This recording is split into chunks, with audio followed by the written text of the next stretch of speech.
Donald Trump is once again attacking mail in ballots, even though he's used them himself. But the truth is, this fight isn't really about election security.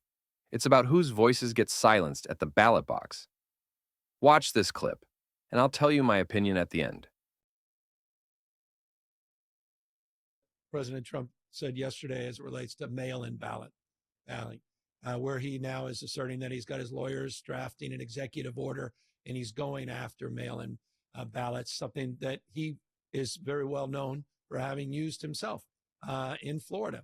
He was an absentee ballot, meaning he was someone who went and got an absentee, mailed that in, like millions and millions of Americans. By the way, 80% in the last big election in California, folks used mail-in ballots, overwhelming number. What do you make of this latest effort by the president? Yeah, so first of all, I think that California, number one, is a direct target.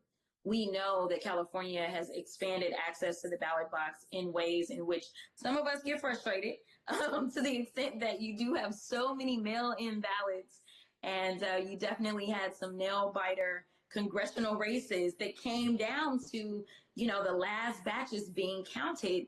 And we know that this postal service isn't necessarily the best run under the current leadership.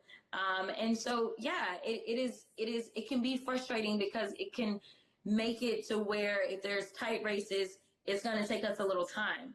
But I think that that is what democracy looks like. It makes sure that you hear from everybody, no matter whether or not you're home at the time, no matter whether or not you are encumbered because if you leave your job, you have fear of retaliation, even though legally they're not supposed to. Whether or not you are a caretaker for your children or your ailing parents, it allows you an opportunity to participate. And what they have decided is that participating in elections should just be reserved for the privileged few.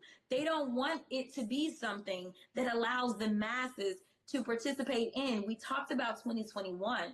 But ultimately, what it was is they were passing new voting law standards in the state of Texas because for the first time, they weren't going to have to deal with pre-clearance whatsoever and get the authority. And so they decided to decimate access to ballot boxes, especially after COVID-19, which in the midst of COVID, you had, even in states like Texas, you had very creative secretaries that were going out and they were saying, hey, we need to make sure that people can vote and be safe. You should not have to risk your life to cast your vote. And so they decided that they were going to expand hours in Harris County, where they had 24-hour voting. They had drive-through voting. They did all these things to make sure that it was easier. They had multiple drop boxes so that you didn't have to worry about putting it into the mail itself. You could drop it at a drop box throughout the country or throughout the county. Well, they didn't like that because the numbers showed that working class folk were absolutely able to participate. And if you look at the platform, or if you just look at the actions of the Republicans, they don't have anything good, number one, for people of color, and definitely they don't have anything good for working class people. So the things that they are trying to do is like, yeah, if you've got the luxury where you don't have to worry about losing your job, you don't have to worry about taking care of that kid, you don't have to worry about taking care of your mom, no, you can just go to the ballot box and just vote. And they feel like those are the only people that they want to participate. And so it is very intentional. It is disgusting. And it is one of the reasons that people are so disenchanted, in my opinion, with politics, because they'll say one thing and do another. And I just want people to know that, like, there is a difference between Democrats and Republicans, regardless of what it seems like. Republicans will say whatever it is to convince you to vote. They won't go out there and campaign and say, oh, yeah, we're going to lower the taxes on the super rich, the super wealthy.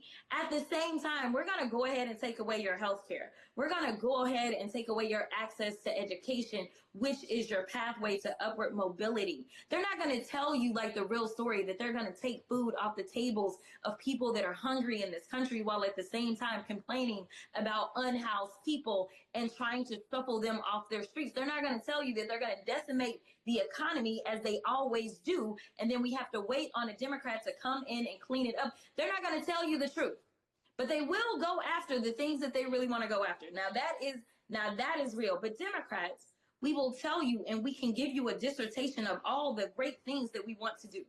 But we also have this inclination to do things and be like, well, we want to be bipartisan. No, at the end of the day, if we've got the numbers and they don't want to get on board for not only taking care of our constituents, but frankly, a lot of times we're doing the hard work to take care of their constituents. A lot more work and heavy lifting than they're doing. And Here's the bottom line. Mail-in voting is not a loophole. It's democracy.